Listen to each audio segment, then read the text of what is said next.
What's your take on commitment ratio in a relationship? Remember, we've been discussing this in the last couple of days. Marriage relationship is a team sport. Two make the marriage, not a single person. Therefore, as in a team, you have goals, you have objectives for the relationship. Then you have resources and materials to manage. You have skills and ability to put into place. There is need to work together to achieve that common goal of true joy, happiness, and peace in relationship. Also, growth and development for the home, for the stakeholders in the home. That include both the husband and the wife, as well as the children that come along. Thus, I will share this story I just came across today with you. Then let me have your take on it in your comment section and in your response. It's about relationship. It's about tests that touch the heart. This particular couple got happily married. They lived together for some years. However, after 10 years, they had to divorce. The wife, they had two children, two girls, one 9, the other one 7. The wife got custody of the children and she relocated with the children to the US. After about 17 years of being in the US, one of the daughters wanted to get married. And the mother, the wife, now decided to use the uncle, that is a brother, to stand in for the father. When you say, who is the father that will give the bride to the groom? Well, the mother decided that, well, our brother, which is the uncle of the girl, will do the job. And the girl said, no, that won't happen. They said, well, your dad is not around. The girl said, no, mom, he's around. He's on the ground. The mom said, what? He's where? Unknown to the mother. 15 years back, since they got to the US, the children had been communicating with the father. They maintained that relationship with the father. Even as soon as the man, the groom now, proposed to the daughter informed the dad. So before she said yes, she already had conversation, father-daughter conversation. Say, Dad, this is the situation, this man has proposed to me, and these are his attributes and qualities, and so the father said, yes, go ahead. So 3 years back, the father had been in the know. And now the father was in town for the marriage. And the mother got mad and said, what? You deceived me. Why did you do this to me? Why? I don't want to see the man. I don't. The girl said, Mom, that's not my challenge. Whatever happened between the two of you, but it's my dad. And I want him there and he's coming. The man said, well, if he's coming, then I won't be there. I said, well, Mom, he doesn't have to get to that, but that's your choice. So this is a lesson to we the parents. It can happen either way. That whatever the case is, take good care of these children. Play your own part, carry out your own role as you are supposed to do it. That's why, when we talk about commitment, it was sounding somehow that it should be 50-50. No. No, 50-50 is what operates now because of the insincerity in the heart of man. The Bible says the heart is desperately wicked. Who can know it? Because of the unfaithfulness in the heart of man, because of the mischievousness in that, because of our different degree of insincerity. That's why we have this 50-50. So come partially. In case you misbehave, then we split the cake. But this one is not supposed to affect the children. We thank God for these children because they're able to maintain a balanced system, balanced emotion, balanced mind. And now it came to this. And we learn in growth and development of children in psychology that the things that the children learn by the age of 7 is very, very, very much very important to them, to their formation, to their character building, to their emotional foundation. Thus, if you still have children under 7, please do everything you can to make life worth living for them. Don't let whatever misunderstanding you have with your spouse affect those children. Very, very important. If you are a mother, Rodriguez, you welcome. If you're a mother, don't say because of the attitude or because the father is not very coming clean with you, doesn't put the cards on the table, you start to now, it may not work in your best interest when tomorrow comes. So let us endeavor, either as husband or wife. Like I said before, now when you come to the marriage institution, you say, okay, I see, I like to marry you, I love you, I cherish you. Well, there are certain things you should note. Number one, you should always operate with the heart of gratitude and genuineness. Always appreciate your spouse for who and what she is. We are not all factored the same. We are not all designed the same. But we are open to change. That's what you should make sure that you don't just meet a man in a day or a lady in a day and within 2-3 months you say you want to get married. You need to study each other. You need to try to smoothen out some things. You look at me, you observe me, you notice some things, you bring it to myself. Excuse me, my dear, in this journey we are preparing for. These are some of the things. Like you want to travel now. Okay, you want to go on a journey. You have to know what are the things you can carry, what you cannot carry along. Because there are some journeys you take, you need to travel light.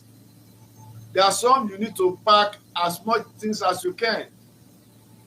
So in this matter, you have to know what are the things. So if you have some excess, like the Bible says in Hebrews chapter 12, it says, let us therefore lay aside every weight and all those things that do easily beset us, do easily hamper, do easily slow us down. Let us now run with patience, with joy, the race that is set before us. Like I said, marriage is like a team sport, a relay race. And this one, you have to work together to make it work for good success. So what do you say? Is the girl right to have continued, are the children right to continue to communicate with the father, to maintain good rapport with the father, and to bring the father to that day of celebration?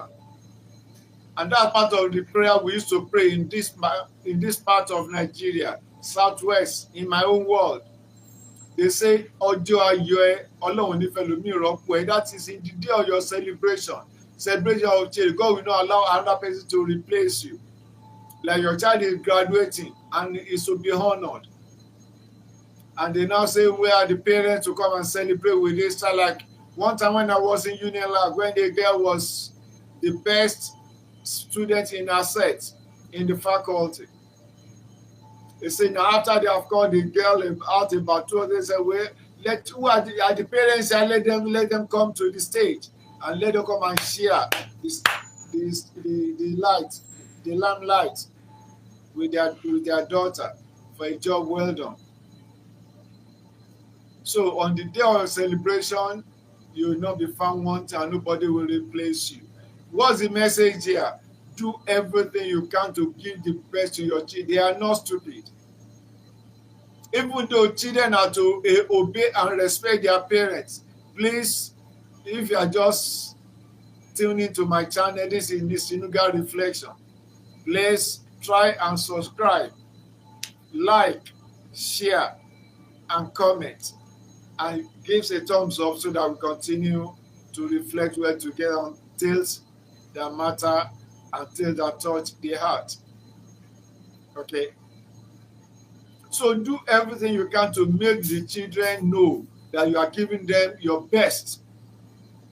When you have, let them know you have and let them benefit from it. And when you have some challenges, put the kind of their level they can understand. Don't say they can't understand, they don't know anything, they know something. They are not dumb. They, like we say in education, no child is an ignoramus. They see, they can read between the lines. They see all these things. So they obey the parents, they will follow along. But when it's time for them to make decisions as adults, they will let you know. All those things they have been seeing and observing, they were not ignorant of it. But because they could not answer you by saying, shut up, I'm your dad, I'm your mom. When I talk, you don't talk back. You do what I say, do what I hear you to do. You shout at them, you ignore at them, they obey, yes, mom, yes, dad. But they keep that and they are forming their own opinion. When the time comes, they will let you know that you may seem to be right, but that's why you should be open. Don't play God with your children. They know. Very, very important. So always show attitude of mutual respect and respect the self-worth of your children and of your spouse. The children know. They know which of you is absolutely stubborn. They know which of you always comes right. They know which of you has foul tongue. They know which of you is implacable. They know which of you always like to pick fights. They know which of you that is trying to be incorrigible, doesn't take correction. They know which of you is vindictive. And when you also show love, they know of you which shows empathy, which shows genuine love, which shows genuine care, which shows genuine concern, who is very considerate.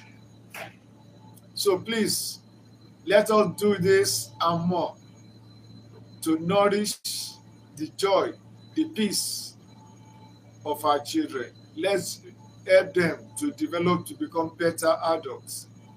They say all this, you don't have to push them to have to make a choice between you and the father, between you and their mother. No, it's not supposed to be so. Our misunderstandings is not supposed to affect the children. Okay?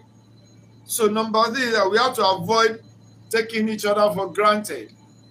That one is the thing that may cause issue. You believe that you have understood me, you believe that you know me, so you can just do whatever you like. That's one of the things that cause issues. But if all these are taken to place, there won't need for any form of divorce. You respect me, I respect you. You honor me, I honor you. I don't take you for granted. You always put the card on the table. I don't have any agenda. So what's the room for divorce? So let us work at this, not because of today, but because of tomorrow. And the girl prayed. When the mother was, according to story, the mother was trying to rain curses on her. I said, Mom, you don't have to curse me. You can't curse me. I've done nothing wrong. He's my father. When we're together, he played his role. Well, whatever caused your divorce is none of my making. So I should not supposed to. He's my father. I should honor my father. And I don't pray that my marriage will end like yours ended. You get her to tell the mom that. Because she has seen and she has learned. So let us be very careful. Let us be very intentional in the way we maintain our relationship. Once again, I ask, what should be the commitment ratio? Should it be 70-30, 60-40, 50-50, or whatever above 50 you bring to the table? That is your commitment, your intentionality, your sincerity, your faithfulness. What should be the commitment ratio? your financial support, your emotional support, your empathic attitude. You say, well, that's your load, that's your problem. I can't be here with you. I don't have to know. You can't bother me. You can't bother me with that. You shouldn't say that. Okay. Then we need to always also learn to be patient with one another. Patience is a virtue. Patience is a virtue. And also the spirit of forgiveness is also very, very important. Malice, bitterness, anger, and all those things, they are poisons to every relationship. And you can't allow yourself to be drinking poison or sipping poison or living with that. They are emotional and psychological poison. And they affect not only your heart, but also your physiology. So let us learn. Once again, this is Nisinuga Reflections. Share your comments, like, and subscribe if you have not subscribed, and give your thumbs up. Let's go to reflect together. Angelina, Rodriguez, you're welcome. Please, where are you connecting with me from? I'm reflecting from Nigeria, precisely southwest Nigeria in West Africa. Also, be intentional in everything you do. Always make sure whatever you do is for a purpose and also targeted at the goals and development which is set for yourself at the beginning of your relationship. Very, very, very important. Okay. And then remember that it's not always that you have to open your mouth to speak. Because if you know that whatever you want to say, maybe that time you are excited, I don't say you are angry, you are excited, or you are disturbed, or you stressed. You know that well, what you see on the ground, the content of the situation, if you say something, it may be negative, it may worsen the situation. You have to keep quiet. As they say, speech is silver, but silence is golden. And that's why you also try to read the Bible, reflect on the Bible. In Ecclesiastes chapter 3, it said that there's a time for every, so there's a time to speak and there's a time to keep quiet. Okay. So once again, I'll be expecting feedback from you. Okay. Let me know your comment. The commitment ratio, should it be what's the best for you? Which one are you operating if you're in a relationship? And if you are single, you are looking forward to marry, what is the ratio you are planning with your spouse? And if you are engaged, what is the ratio you are working on? So you plan to succeed by doing all these things. Okay? So thank you once again for reflecting with me till we meet again on this same channel, the Sinuga Reflections. Say, keep your love fresh, keep your commitment on fire for good, work on your goals and objective for your home, for you personally, for your children, and for your spouse. Work for each other's growth and development. Work for each other's joy.